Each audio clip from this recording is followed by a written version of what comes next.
আপনারা জানেন যে পাকিস্তান দক্ষিণ এশিয়া আমাদের অন্যতম গুরুত্বপূর্ণ প্রতিবেশী। সকল প্রতিবেশীদের সাথে সম্পর্ক এগিয়ে নিয়ে যাওয়া আমাদের পররাষ্ট্রনীতির অন্যতম লক্ষ্য। এই প্রেক্ষিতে আজকের যে বৈঠক হয়েছে সে বৈঠকে দুই প্রতিনিধি দল বাংলাদেশ এবং পাকিস্তানের মধ্যে বিদ্যমান সম্পর্ককে সামনের দিনগুলোতে আরও এগিয়ে নেবার ব্যাপারে একমত হয়েছে। এছাড়া আঞ্চলিক এবং আন্তর্জাতিক বিভিন্ন ইস্যু এবং দুই দেশের মধ্যে বিদ্যমান ঐতিহাসিকভাবে অমীমাংসিত বিষয়গুলো নিয়ে আলোচনা হয়েছে। আমরা পাকিস্তানের সাথে অর্থনৈতিক ও বাণিজ্যিক সম্পর্ক উপর জোর দিয়েছি। পাকিস্তানের বাজারে বাংলাদেশের পণ্যের রপ্তানি বাড়াতে বাজারে প্রবেশের সুযোগ বৃদ্ধি, বাণিজ্য প্রক্রিয়া সহযোগীকরণ এবং শুল্ক বাধা দূরীকরণ ও বাংলাদেশে পাকিস্তানের বিনিয়োগ বৃদ্ধিকরণের জন্য তাদেরকে আমরা আহ্বান জানিয়েছি। কৃষি, মৎস্য ও প্রাণী সম্পদ খাতে সহযোগিতা বৃদ্ধির জন্য আলোচনা হয়েছে, যাতে প্রযুক্তি, উন্নত প্রজাতি এবং অভিজ্ঞতা বিনিময়ের মাধ্যমে উৎপাদন বৃদ্ধি করা যায়। এছাড়া জলবায়ু পরিবর্তন মোকাবেলা ও বন্যা প্রতিরোধে দুদেশের অভিজ্ঞতা বিনিময়ের উপরও জোর দেওয়া হয়। বাংলাদেশ ও পাকিস্তানের মধ্যে পরিবহন এবং যোগাযোগ ব্যবস্থার উন্নয়নের বিষয়ে আলোচনা হয়েছে। আপনারা জানেন যে সাম্প্রতিককালে দুদেশের মধ্যে সরাসরি শিপিং রুট চালু হয়েছে এবং সরাসরি ফ্লাইট পুনরায় চালু করার মাধ্যমে দুই দেশের জনগণের মধ্যে যোগাযোগ এবং ব্যবসা বাণিজ্য বৃদ্ধির বিষয়টিও আজকের আলোচনায় স্থান পেয়েছে। আমরা আশা করছি যে খুব শীঘ্রই দুই দেশের মধ্যে সরাসরি ফ্লাইট চালু করা সম্ভব হবে। আমরা উচ্চশিক্ষা এবং বৈজ্ঞানিক শিক্ষায় পারস্পরিক সহযোগিতার নতুন সুযোগ সন্ধানের উপর গুরুত্ব দিয়েছি এবং এ সকল ক্ষেত্রে পারস্পরিক শিক্ষাবৃত্তির সংখ্যা বৃদ্ধির উপর গুরুত্ব আরোপ করেছি। পাশাপাশি সংস্কৃতি ও ক্রীড়া ক্ষেত্রে সম্পর্ক জোরদার করার প্রয়োজনীয়তার কথাও আলোচনা এসেছে। দুই দেশের শিল্পী, চিত্রশিল্পী, সঙ্গীত শিল্পী, লেখক ও শিক্ষাবিদদের সফরের মাধ্যমে সাংস্কৃতিক বিনিময়কে উভয় পক্ষ থেকে উৎসাহিত করা হয়েছে। এছাড়া আমি পাকিস্তানের সাথে আগে যেমনটা বলেছি বিদ্যমান ঐতিহাসিকভাবে অমীমাংসিত বিষয়গুলো উত্থাপন করেছি, যেমন আটকে পড়া পাকিস্তানিদের প্রত্যাবাসন, অবিভাজিত সম্পদে বাংলাদেশের ন্যায্য হিস্সা প্রদান, 1970 সালের ঘূর্ণিঝড়ে ক্ষতিগ্রস্তদের জন্য প্রেরিত বিদেশি সাহায্যের অর্থ হস্তান্তর এবং 1971 সালে পাকিস্তানের তৎকালীন সশস্ত্র বাহিনী কর্তৃক সংঘটিত গণহত্যার জন্য আনুষ্ঠানিকভাবে ক্ষমা চাওয়া। আমরা বলেছি দক্ষিণ এশিয়া বাংলাদেশের বন্ধু প্রতিবেশী দেশ হিসেবে আমরা পাকিস্তানের সাথে বিদ্যমান ঐতিহাসিকভাবে যে অমীমাংসিত সমস্যাগুলো আছে সেগুলো দ্রুততম সময়ের মধ্যে নিষ্পত্তির মাধ্যমে একটি মজবুত, কল্যাণমুখী এবং ফরওয়ার্ড লুকিং সম্পর্ক গড়ে তোলার জন্য পাকিস্তানের সহযোগিতা চেয়েছি এবং এ লক্ষ্যে আমরা একযোগে কাজ করার উপরও গুরুত্ব দিয়েছি। আমরা সার্কের আওতায় সহযোগিতার গুরুত্ব তুলে ধরে এর পুনরুজ্জীবনের আহ্বান জানিয়েছি, যাতে দক্ষিণ এশিয়ায় আঞ্চলিক সহযোগিতা, স্থিতিশীলতা এবং উন্নয়নকে এগিয়ে নেওয়া যায়। আমরা ওআইসি সনদের উদ্দেশ্য বাস্তবায়নে বাংলাদেশের প্রতিশ্রুতি এবং মুসলিম উম্মাহর স্বার্থে কাজ করার ব্যাপারে বাংলাদেশের অঙ্গীকার পুনর্ব্যক্ত করেছি। মধ্যপ্রাচ্যের পরিস্থিতি নিয়ে আলোচনায় দুদেশই গাজা উপত্যকায় ইসরায়েলি দখলদার বাহিনী দ্বারা সংঘটিত গণহত্যা ও চরম মানবাধিকার লঙ্ঘনের নিন্দা জানিয়েছি। আমি জোরপূর্বক বাস্তুচ্যুত মিয়ানমারের নাগরিকদের মিয়ানমারে তাদের মাতৃভূমিতে প্রত্যাবর্তনের লক্ষ্যে পাকিস্তানের সমর্থন কামনা করেছি। আমি শুরুতে বলেছি যে পররাষ্ট্র সচিব পর্যায়ের এই যে বৈঠক, এটি একটি ধারাবাহিক প্রক্রিয়া। সেই প্রেক্ষিতে উভয় দেশের মধ্যকার দ্বিপাক্ষিক, আঞ্চলিক এবং বৈশ্বিক পর্যায়ে আমাদের চলমান সহযোগিতামূলক কার্যক্রম সমূহের বিষয়ে আজকের পররাষ্ট্র সচিব পর্যায়ের যে বৈঠক সেখানে যে বিষয়গুলো আলোচিত হয়েছে সেগুলোকে পরবর্তীতে এগিয়ে নিয়ে যাওয়া এবং আমাদের জন্য যে সমস্ত অগ্রাধিকারমূলক ইস্যু আছে সেগুলোকে পারস্পরিক সদিচ্ছা এবং ঐক্যমত্যের মাধ্যমে সমাধান করতে অবদান রাখবে বলে আমরা মনে করি। অমীমাংসিত যে সমস্ত সমস্যা আছে সেই সমস্যাগুলো আমি যেমনটা বলেছি শুরুতেই সেগুলো আমি উত্থাপন করেছি। আমরা পাকিস্তানের দিক থেকে যে রেসপন্সটা তারা সেটা বলেছেন যে এই বিষয়টা নিয়ে তারা দে রিমেইন এঙ্গেজড, এই বিষয়গুলো নিয়ে আলোচনায় ওনারা থাকবেন সামনের বৈঠকে। একটা জিনিস আপনাদের মনে রাখতে হবে যে পাকিস্তানের সাথে আজকের যে বৈঠকটা অনুষ্ঠিত হয়েছে সেটি একটা নিয়মিত বৈঠকে হওয়ার কথা, কিন্তু এই বৈঠকটি সর্বশেষ অনুষ্ঠিত হয়েছিল 2010 সালে। কাজেই এই 2010 সালের পরে এই 1.5 দশক পরে যে প্রথম বৈঠকটি অনুষ্ঠিত হয়েছে সেই বৈঠকে আমরা আশা করি না যে সমস্যাটার সমাধান হয়ে যাবে, কিন্তু তাদের দিক থেকে এই বিষয়ে ভবিষ্যতে আলোচনা করার একটা সদিচ্ছা তারা ব্যক্ত করেছেন। আরেকটি প্রশ্ন জিজ্ঞেস করেছেন যে একসময় আমাদের বিরুদ্ধে নালিশ ছিল যে আমরা ভারতের দিকে বেশি ঝুঁকছি, এখন পাকিস্তানের দিকে বেশি ঝুঁকছি, এই ধরনের নালিশ হবে কিনা। দেখেন, পাকিস্তানের সাথে আমাদের যে সমস্ত ইনস্টিটিউশনাল মেকানিজম আছে তার মধ্যে পররাষ্ট্র সচিব পর্যায়ের বৈঠক একটি, যার সর্বশেষটি অনুষ্ঠিত হয়েছিল 2010 সালে।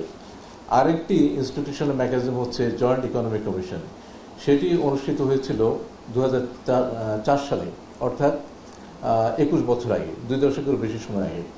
আমরা এখন এই যে স্থবির যে সম্পর্ক, সেই সম্পর্কটাকে স্বাভাবিক করার চেষ্টা করছি, এবং সেটা আমরা সম্পূর্ণরূপে আমাদের যে জাতীয় স্বার্থ, সেই জাতীয় স্বার্থের কথা মাথায় রেখেই আমরা করছি। এবং এই ক্ষেত্রে ঝোঁকা প্রশ্ন যদি বলেন, আমি একটা দুইটা উদাহরণ দিতে পারি যেটা আমাদের জন্য লাভজনক। যেমন যোগাযোগ, আমরা বিমান যোগাযোগ চালু করছি, এক দেশ থেকে আরেক দেশে মানুষ গেলে সেটাকে আমার মনে হয় না যে ঝোঁকা বলা হয়, কিংবা ব্যবসা বাণিজ্য যদি বৃদ্ধি পায় সেটাকেও ঝোঁকা বলা হয় না।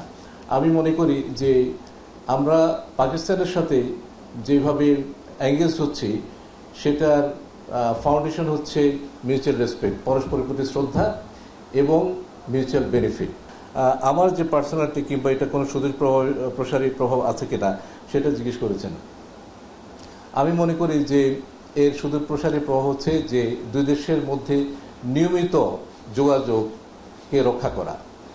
যে বৈঠকটি প্রতি বছর হওয়ার কথা, সেই বৈঠকটা যাতে 1.5 দশক পরে না হয়, সেটা যাতে পরবর্তী বছর অনুষ্ঠিত হয়, এবং এটা যদি নিয়মিত যোগাযোগটা থাকে তাহলে আমরা এই সম্পর্ক থেকে পারস্পরিক লাভবান হতে পারবো। কাজে আমাদের এই মুহূর্তে লক্ষ্য হচ্ছে এই যোগাযোগগুলোকে নিয়মিত করা, এবং এই যোগাযোগের মাধ্যমে পারস্পরিকভাবে লাভজনক যে সমস্ত ক্ষেত্র, জনগণ পর্যায়ে যোগাযোগ, ট্রেড, ইনভেস্টমেন্ট, সমুদ্র পথে যোগাযোগ বা বিমান পথে যোগাযোগ, এই জিনিসগুলোকে এগিয়ে নিয়ে যাওয়া।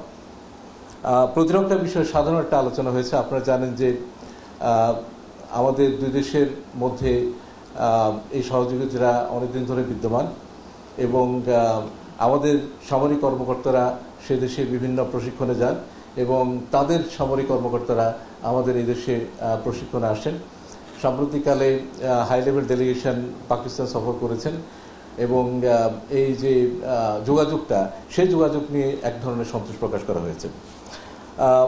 পাকিস্তানের পররাষ্ট্রমন্ত্রীর ভিজিটের তারিখ জানতে চেয়েছেন, সেই তারিখটা আমরা চূড়ান্ত করেছি। সেই তারিখটা হচ্ছে এই মাসের 27-28 তারিখে, এবং আজকের এই বৈঠকে আমরা দুই দেশের মধ্যে যে সমস্ত এমওইউ বা সমঝোতা স্মারক নিয়ে আলাপ আলোচনা চলছে সেগুলোকে এই সফরটাকে মাথায় রেখে যাতে চূড়ান্ত করতে পারি, সেই জন্যেই পররাষ্ট্র মন্ত্রণালয় এবং পাকিস্তান দূতাবাসের সংশ্লিষ্ট কর্মকর্তাদের নিয়ে একটা ওয়ার্কিং গ্রুপ আমরা ফর্ম করছি, যাতে করে আমরা আমাদের যে সমস্ত লাইন মিনিস্ট্রি আছে তাদের সাথে বসে এই অ্যামাউন্টগুলো রিভিউ করতে পারি এবং এটা ফাইনালাইজ করতে পারি।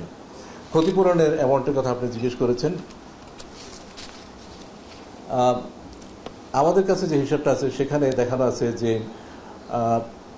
Former deputy chairman of planning commission বাংলাদেশের, তার একটা হিসাব অনুযায়ী 4,000 মিলিয়ন US ডলার, আর আরেকটা হিসাবে বলা আছে 4.32 বিলিয়ন। আমরা আজকে আলোচনায় এই ফিগারটাই বলেছি। এটা একটা। আরেকটা হচ্ছে যে 1970 সালে নভেম্বরে যে ভয়াবহ ঘূর্ণিঝড় হয়, সেখানে বিভিন্ন বিদেশি রাষ্ট্র এবং এজেন্সি 200 মিলিয়ন US ডলার সমপরিমাণ অর্থ দান করেছিল, সেটারও আমরা এই বৈঠকে হিস্সা চেয়েছি। আমি একটু জানা যায় যে আমরা যে অ্যামাউন্টটা টেবিল করেছি আজকে, সেটা তো 53 বছর আগের অ্যামাউন্ট। এটার সাথে কি ইনফ্লেশন রেট অ্যাড হয়েছে কিনা? যদি না হয় তাহলে আমরা কেন ইনফ্লেশন রেটটা অ্যাড করছি না? এখন যে প্রশ্নটা করলেন, ইনফ্লেশন অ্যাড করা এবং কেন করছে না, এটা হচ্ছে আরো ডিটেলস আলোচনার বিষয়। আজকে আমরা যে জিনিসটা তাদের কাছ থেকে শুনতে চেয়েছি সেটি হচ্ছে যে আমরা এই বিষয়ে এঙ্গেজ থাকবো, যেটা আপনাকে একটু বলেছি। এই বিষয়ে গত 1.5 দশক ধরে কোনো আলোচনা হয় নাই, তো কাজে আমাদের লক্ষ্যই ছিল এই জিনিসটা ফ্ল্যাগ করা, তাদের নজরে আনা, এবং আমাদের প্রত্যাশার সামনে যে সমস্ত এঙ্গেজমেন্ট হবে, যে সমস্ত বৈঠক হবে, সেগুলোতে আমরা এই বিষয়টা হয়তো সুনির্দিষ্টভাবে আলোচনা করার একটা সুযোগ পাব। আর আরেকটা প্রশ্ন জিজ্ঞেস করেছেন, আটকে পড়া পাকিস্তানের সংখ্যা কত। আমার এখানে আমি যেটা ওনাদেরকে বলছি সেটা আপনাকে বলি। সেটা হচ্ছে যে আটকে পড়া যে সমস্ত পাকিস্তানি নাগরিক ছিল তাদেরকে যখন অপশন দেওয়া হয়, কেউ কেউ বাংলাদেশে থেকে যেতে চেয়েছিলেন, তাদেরকে সে নাগরিকত্ব দেওয়া হচ্ছে। আর কেউ কেউ পাকিস্তানে ফেরত যেতে চেয়েছেন। এবং আগে এই ১.৫ দশকের আগে আমরা বিভিন্ন সময়ে এই বিষয়টা নিয়ে কথাবার্তা বলেছি এবং সেখানে দেখা যায় যে এ পর্যন্ত ১,২৬,৯৪১ জন পাকিস্তানি আটকে পড়া পাকিস্তানি বাঙালি সেখানে পাকিস্তানি নাগরিক সেখানে ফিরে গেছেন। আর বাকি আছে আমাদের কাছে যে তথ্য সেটা হচ্ছে ৪ লক্ষ স্ট্যান্ডার্ড পাকিস্তানি। এটা আচ্ছা না, এখন যে সংখ্যাটা সেটা হচ্ছে ৩,২৪,১৪৭, যারা ১৪টা জেলাতে ৭৯টা ক্যাম্পে বসবাস করছেন। আমরা দুটো পয়েন্ট মাথায় রেখে এই বিষয়টা উত্থাপন করেছি। একটা হচ্ছে যে ১.৫ দশক পরে আমরা এই লেভেলে বসলাম, কাজে এই প্রসঙ্গটা তোলা উচিত এবং তুলেছি এটা ন্যায্যতা এবং ঔচিত্যের দিক থেকে। ১। ২ নম্বর হচ্ছে এটা আমরা পাকিস্তানি প্রতিনিধি দলকে বলেছি যে বাংলাদেশের সাথে পাকিস্তানের সম্পর্ক এখন যে জায়গায় দাঁড়িয়েছে, সাম্প্রতিককালে উচ্চ পর্যায়ে যোগাযোগ এবং বিভিন্ন ক্ষেত্রে আমাদের যে সহযোগিতার কারণে, সেটিকে একটা শক্ত ভিত্তির উপর দাঁড় করাতে গেলে আমাদেরকে এই অমীমাংসিত বিষয়গুলো মীমাংসা আসল প্রয়োজন। এবং এটা আমরা একটা শব্দ ব্যবহার করেছিলাম, অন এ সলিড ফাউন্ডেশন।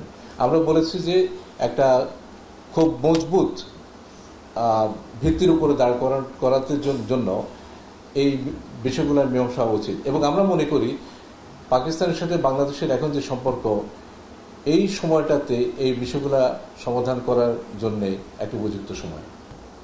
প্রথম প্রশ্ন, মাননীয় প্রধান উপদেষ্টার সফর নিয়ে কোনো কথা হয়েছে কিনা। আমরা আপাতত পাকিস্তানের মাননীয়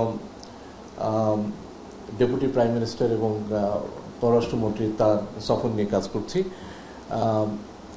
দ্বিতীয়ত যেটা বললেন যে ক্ষমা চাওয়ার নিয়ে যে কৌশল, দেখেন আমরা আমাদের দিক থেকে আমাদের অবস্থানটা তুলে ধরেছি এবং কূটনীতির কাজটাই হচ্ছে যে আমাদের অবস্থানটাকে তুলে ধরে সেটা নিয়ে এগিয়ে যাওয়া। এখানে বিষয়টা এরকম না যে আমি তোলার পরে তারা সেটাকে আলোচনার মধ্যে রাখতে চান নাই। তারা বলেছেন যে তারা এ নিয়ে ভবিষ্যতে আলোচনা অব্যাহত রাখতে চান। তো কাজেই আমি এই আলোচনার প্রেক্ষিতে ভবিষ্যতে আলোচনার জন্য প্রস্তুতি নেব, এটা হচ্ছে আমার অবস্থান। আর এমইউ নিয়ে যেটা বলেছেন, ওই যেটা বললাম যে they would like to remain engaged এই বিষয়গুলোতে, এই সবগুলো বিষয়তে আমাদের থেকে কিছু সাজেশনস আমরা সামনের সময় দেব যখন আমরা পরবর্তী বৈঠকে বলবো যে আমরা কি করে এগিয়ে নিতে পারি। সেটা হচ্ছে সামনের কূটনৈতিক প্রক্রিয়ার একটা অংশ হিসাবে সেটাকে দেখা যায়। এমইউটা আমরা বসার পরে সেই তালিকাটা আপনাদের সাথে শেয়ার করব। আমি এখনই এই বিষয়ে কথা বলার মতো পর্যায়ে নাই। জি আচ্ছা, আমি এমনিতে যে কথাগুলো আমার প্রারম্ভিক বক্তব্যে বলেছি সেটা তো আছেই। আর ওদের দিক থেকে যে সমস্ত বিষয়ে বলেছি তার মধ্যে যেমন আছে আপনার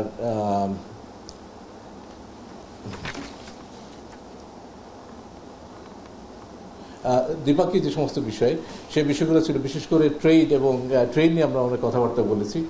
আমাদের আপনি জানেন যে ট্রেড নিয়ে একটা গ্যাপ আছে, তা আমাদের দিক থেকে আমরা বলেছি এবং তাদের দিক থেকে ট্রেড নিয়ে যে আগ্রহের কথাটা সেটা আমরা যাতে বৃদ্ধি করতে পারি এবং চেম্বারগুলোর সাথে যাতে আরও বেশি আমাদের এঙ্গেজমেন্ট হয় সেটা আমরা যাতে এগিয়ে নিতে পারি এবং একটা চেম্বার ডেলিগেশন, ব্যবসায়ী প্রতিনিধি দল খুব সম্ভবত মাননীয় পররাষ্ট্রমন্ত্রীর যে সফরের সময় তার সহগামী হবেন। এছাড়া শিক্ষা নিয়ে কথাবার্তা হয়েছে। তারা তাদের যে বিশ্ববিদ্যালয়গুলো, সেই বিশ্ববিদ্যালয়ে আমাদের ছেলেপেলেদের পড়াশোনার যদি আগ্রহ থাকে সেখানে যেতে পারে। কৃষি নিয়ে কথাবার্তা হয়েছে। কৃষিক্ষেত্রে তাদের যে সমস্ত গবেষণা ক্ষেত্র আছে সেই গবেষণা ক্ষেত্র এবং আমাদের যে গবেষণা প্রতিষ্ঠান আছে তাদের মধ্যে সহযোগিতা হতে পারে। তুমি কি যোগ করতে চাও? ফ্লাড নিয়ে আমরা কথাবার্তা বলেছি, কারণ আপনারা জানেন যে সাম্প্রতিককালে পাকিস্তানও বন্যার শিকার এবং আমাদের দেশেও ভয়াবহ বন্যা সংঘটিত হয়েছে। কাজে এই ক্ষেত্রে আমাদের যে পারস্পরিক অভিজ্ঞতা, সেই অভিজ্ঞতার সম্পর্কে আমরা অভিজ্ঞতাকে শেয়ার করতে পারি। সাম্প্রতিককালে মিয়ানমারের যে ভূমিকম্প হয়েছে, সেই ভূমিকম্পের প্রসঙ্গটা এসেছে এবং সেই ক্ষেত্রে সহযোগিতা কি হতে পারে সেটা নিয়ে আমরা কথাবার্তা বলেছি। না, আমি যেটা বলেছি যে আপাতত আমরা পাকিস্তানের মাননীয় পররাষ্ট্রমন্ত্রী সফর নিয়ে কাজ করছি, যেটা আজকের বৈঠকে আমরা চূড়ান্ত করেছি। এটা আগামী এই মাসেরই 27-28 তারিখে অনুষ্ঠিত হবে। সার্ক নিয়ে আমরা কথাবার্তা বলেছি। সার্ক সম্পর্কে পাকিস্তান এবং আমাদের যে অবস্থান সেটা একই রকম। আমরা চাই যে এই আঞ্চলিক সংস্থাটাকে আরো সক্রিয় করে তুলতে। আপনি জানেন যে আমরা সার্ককে আরো বেগবান করার জন্য সার্কের যে স্ট্যান্ডিং কমিটি বা পররাষ্ট্র সচিব পর্যায়ের যেই সভা, সেই সভা অনুষ্ঠানের জন্য সার্কভুক্ত বিভিন্ন দেশকে বলেছি। আজকের বৈঠকেও আমরা পাকিস্তানকে সে কথাটা বলেছি। আমরা মোটের উপর মনে করি যে সার্কের যে অপার সম্ভাবনা আছে, সেই সম্ভাবনাটা আমরা পুরোপুরিভাবে ট্যাপ করতে পারি নাই এবং সেটার জন্য পাকিস্তান এবং বাংলাদেশ অন্যান্য মেম্বার স্টেট সহ একযোগে কাজ করার পক্ষে আমরা একমত হয়েছি। আরেকটা জিনিস হচ্ছে যে ডাইরেক্ট ফ্লাইট কানেকশন। আপনারা জানেন যে পাকিস্তানের পক্ষ থেকে ফ্লাই জিন্না বলে একটা কি বলে এটাকে এয়ারলাইন্স, তারা আমাদের কাছ থেকে অনুমতি চেয়েছে এবং সেই অনুমতিটা আমরা দিয়েছি। পরবর্তীতে এয়ারসিএল বলে আরেকটি এয়ারলাইন আমাদের কাছ থেকে পারমিশন চেয়েছে, সেটা প্রক্রিয়াধীন আছে। তো